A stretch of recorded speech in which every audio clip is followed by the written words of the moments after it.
It's a regular morning at Rehana Adib's NGO in Muzaffarnagar. The workers have a long day ahead.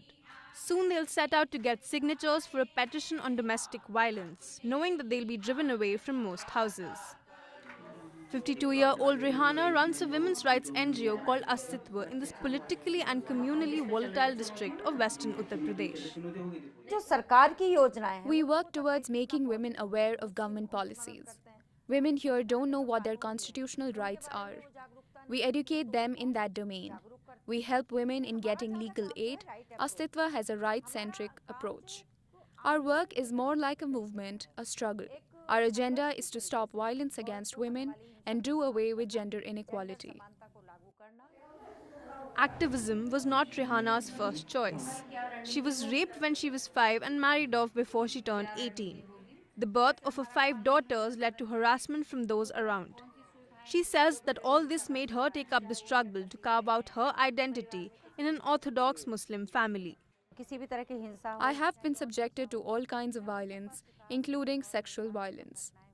I learned about feminism after coming in contact with different women's movements. I learned from the leaders of these movements. I read about feminism. That's how I became an activist.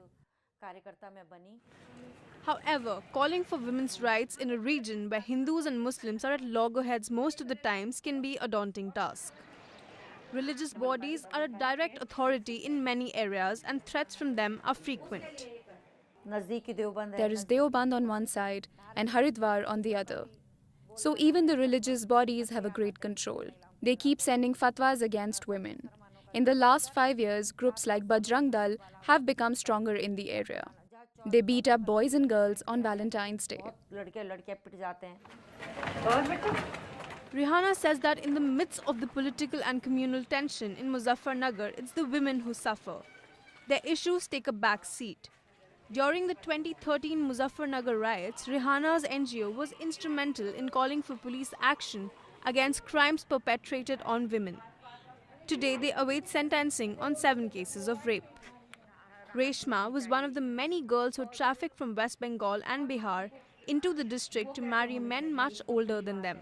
Her husband died, leaving behind the mother of 6 in the midst of a property dispute.